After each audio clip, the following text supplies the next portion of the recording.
పువ్వులతో అలంకరించుకున్నాడండి. కలవ పువ్వులు, పువ్వులు.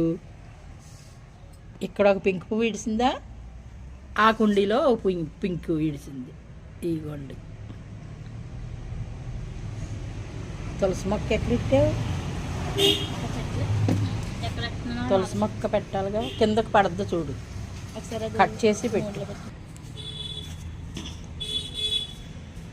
ఇదిగోండి తులసి, అలాగే పువ్వుల చెట్లు, తమలపాకులు, కలవలు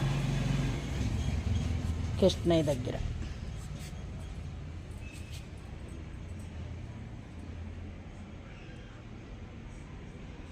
ఈ పింకులు మట్టుకు ఇప్పుడు ఎన్ని సంవత్సరాలైనా ఇంకా అలాగలాగా పోస్తూనే ఉంటాయండి. చాలా బాగా పోస్తాయి. ఇంత ఇలా పేర్చామండి, గుళ్ళో చుట్టూ తిరుగుతారండి. గుండెకాయలు అదిరిపోతూ ఉంటాయి మా ఇద్దరికైనా. మా కోడలు కొంచెం ధైర్యంగా ఉంటుంది, కానీ నాకు మొక్కల విషయంలో మట్టుకు బాధేసేస్తుందండి. ఎవరన్నాను కోసేసారనుకోండి, ఏమంటాం, ఏమనాలో కూడా అర్థం కాదు.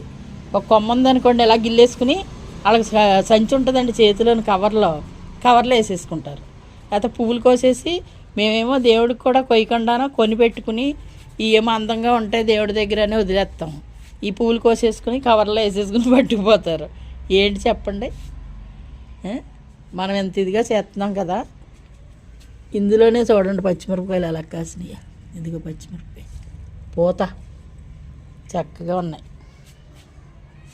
ఈ గులాబీలు చూడండి, ఏదో ప్లాస్టిక్ పువ్వుల్లా ఉంటాయి, బాగా పోతాయి.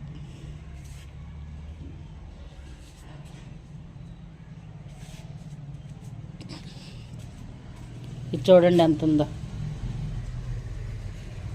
చిట్టి గులాబీలు 2 రకాలండి.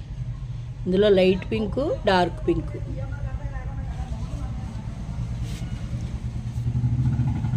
ఈ గొండి పువ్వులు, జంకం పువ్వులు. ఎండ వచ్చేసి కనిపించట్లేదు. ఈ చివరికి తెచ్చేసింది జంకం పువ్వులు.